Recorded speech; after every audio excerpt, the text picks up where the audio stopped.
Yəni bu proses təbii bir prosesidir və ona görə də bu mövqedən yanaşılmalıdır ki, 19-cu əsrdə də, 20-ci əsrdə də bizim üzərimizdə Azərbaycan türkləri adı var idi və Azərbaycanlı və yaxud türk adlandırsın müzakirələri 19-cu əsrin sonunda Azərbaycan ziyalıları arasında gedirdi. Azərbaycan mətbuatının içərisində hər iki tərəfin tərəfdarları var idi və daha çox hər kəs tutaq ki, Məhəmməd Əmin Rəssadə hamının çox müraciət elədiyi bir şəxsiyyətdir, mənbədir. O özünün bütün çıxışlarında Türk, Azəri 20-ci əsrin əvvəllərində yazdığı yazıların hamısında Türk, Azəri, Azərbaycan ifadələrini paralel şəkildə işlədir və bunların eyni mənadaşlığını bildirir. Və burada mən sizə bir məsələni də xüsusi olaraq vurğulamaq istəyirəm. Rəsmi sənəd kimi 1919-cu ildə Azərbaycan Xalq Cümhuriyyətinin nümayəndə heyəti Azərbaycan hökuməti adından hazırlanmış və Qafqaz Azərbaycan Cümhuriyyətinin Paris Sülh Konferansına memorandumu deyilən bir sənəd hazırlandı, rəsmi bir sənəddir. O sənədin bir adı belə idi, digər adı isə Qafqaz Azərbaycan Cümhuriyyətinin Sülh Heyətinin Paris Sülh Konferansından tələbləri 1919-cu ildə. Bu sənəd ötən əsrin 90-cı illərinə qədər İngilis və Fransız dillərində qalmış. Çünki o dövrdə İngilis və Fransız dilində hazırlanıb göndərilmiş həmin konferansa. 90-cı illərdə tərcümə olundu Kirillə Azərbaycan dilinə və 2000-ci illərin əvvəllərində Vilayət Quliyev tərəfindən Latin əlifbası ilə tərcümə olundu və 2008-ci ildə çap olundu yeni variantı. Həmin sənəd bizim üçün çox şey deyir. O sənədin 25-ci, 27-ci, 83-cü səhifələrində, mən burada onları qeyd eləmişəm sizin üçün və çox maraqlı məqamlar var ki, onu bəlkə çoxlarının diqqətindən yayınıbdır. Orada həmin sənəddə göstərilir ki, indi Azərbaycanlıların yaşadığı, indi bu xalqın yaşadığı, belə bir ifadə, bu xalqın yaşadığı ərazi, yəni bu Qafqaz, orada Trans-Qafqaz ifadəsi işlənir. Trans-Qafqaz, Cənubi Qafqazda yaşayan əhali burada dövlətə qədərki dövrdən başlayaraq yaşayır. Buranın əhalisinin əsas hissəsini, böyük əksəriyyətini türklər təşkil edir. Proses nəticəsində vahid bir xalq formalaşıbdır və bu xalqa ölkəmizin adı ilə Azərbaycan türkləri və yaxud Azərbaycanlı deyilibdir. Anladınız?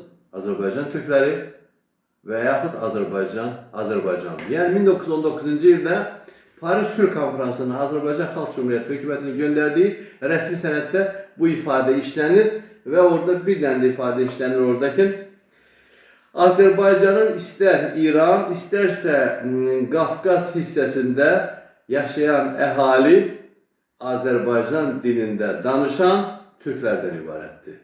Azərbaycan dilində danışan türklərdən ibarətdir. Dostlar, yəni bax ona gördüm, mən bu faktları sizə gətirirəm ki, içərinizdə bir şübhə qalmasın. Yəni Azərbaycan Xalq Cümhuriyyətinin dedikləri bizim üçün mənbədir, Məhəmməd Əmin Rəssadənin dedikləri bizim üçün mənbədir. Və dolanışıqlıq nədən yarandı? 1926-cı ildə kimisə sifarişindən böyük ehtimalla, bilirsiniz 1925-ci ildə İranın farslaşma, İran deyilən ölkənin Azərbaycan və Türk mahiyyətindən geri çəkildilər və farslaşdırma siyasəti getdi. Və orada birinci növbədə ingilislərin sifarişindən, çünki orada farslaşma siyasəti ingilislər rəhbərlik edirdi. Təbii ki, farslardan da istifadə edirdilər. Bəzi farslaşmış Azərbaycan türklərindən də istifadə edirdilər. Və orada onların o, deyək ki, fars şavinizmi xəstəliyinə yoluxmuş Azərbaycan türkü Əhməd Kəsirəvi bir məqalə yazdı. O məqalənin adı belə idi: Azəri yaxud Azərbaycan qədim dili. Məqalənin adı belə idi. Orada onu göstərməyə, sübut eləməyə çalışıb, güya İran ərazisində fars dedi bir Azəri tayfası yaşayıbdır, güya bizim Azərbaycan türkləri də ondan törüyüblər. Heç bir sübutu olmadan, heç bir mənbəyə söykənmədən sözü atdı ortaya. Və bunu da başladılar ki, yenə də deyirəm ki, buradan Avropa, Qərb ona dəstək verdiyinə görə, Rusiya dəstək verdiyinə görə tirajlamaya başladılar. Sübutu olmayan bir, bu günlərdə biz onunla rastlaşırıq ki, heç bir sübutu olmayan məsələlər Azərbaycan qarşı elə qəşək tirajlayırlar, elə qəşək geniş yayırlar ki, hamı ona inanır. Yəni bu, o informasiya siyasətidir, onun nəticələridir bu. Onu da o şəkildə hamı başladı artıq ona inanmağa və onun içərisində olan Mehmet Əmin Rəsulzadə qarşı insanların Azərbaycanlı, Azərbaycan türkü, Azəri ifadəsi işlənməsi sanki insanlar heç görmədilər bunu. Sonra da bizim tədqiqatçılar möhkəm özdə Türk adı üzərində dayanan tədqiqatçılar böyük tədqiqatlar apardılar və bir qərarata gəldilər ki, ümumiyyətlə tarixin heç bir dönəmində İranda Azəri adında tayfa olmuyor. Ama onu saat heç kəsə sübut eləmək mümkün deyil. Ona görə də o qıcıqlandırıcı bir hadisə, qıcıq verən bir hadisə baş verdi və ondan da bizim tədqiqatçılarımız, bizim ictimai siyasi xadimlərimiz başladılar axtarmağa ki, nə olur olsun Azəri adı olmasın. Azəri qarşı bir yürüyüşə başladı hər kəs. Sübut eləməyə başladı ki, Azəri adı bizə yaxın deyir. Azəri bizə yaxın gəlməsin. Biz ancaq türk deyirik. Və həmin tendensiya bu günlərdə davam edir.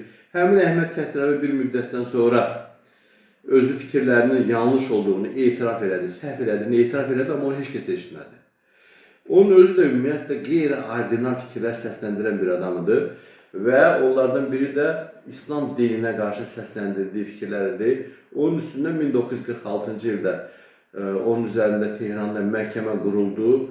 Məhkəmənin gedişində fanat İslamçılardan, şiələrdən bir neçə nəfər onun üzərində hücum elədi və xəncərlə, bıçaqla onu qətlə yetirdilər məhkəmə zalında.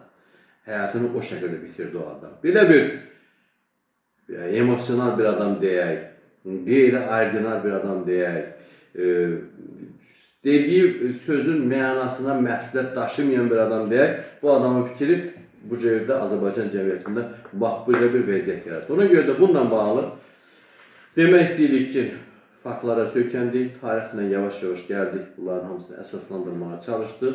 Əsas da dəqiqətimiz, diqqətimiz ondan ibarət oldu ki, yəni bu adda gəlirik, çıxırıq bu adın üzərinə ki, bugünkü reallıqda kim istəsə Türk ifadəsi işlədə bilər, bunu qarşıdurmaya etməyə ehtiyac yoxdur. Bunun geniş müzakirələrə də ehtiyac yoxdur. Azərbaycanda rəsmi qaydada Azərbaycan dili, Azərbaycanlı ifadəsi işlənir sənədlərdə, konstitusiyamızın öz əksini tapıbdır. Bu da qanuni bir formadır. Bunu biz özümüzə qarşı kimlərinsə istifadə etməsinə imkan verməyək. Ermənilər deyirlər ki, bunlar adlarını düzgün müəyyənləşdirmirlər. Özləri müəyyənləşdirirlər. Özləri özlərinə hay deyirlər. Dünyanın müxtəlif millətləri biri erməni deyir, biri armeni deyir, biri nə deyir, biri yox, biri qaraçı deyir, biri nə deyir. Bunlar özlərinə görsünlər. Onun bizə o qədər də bir mənası əhəmiyyəti yoxdur.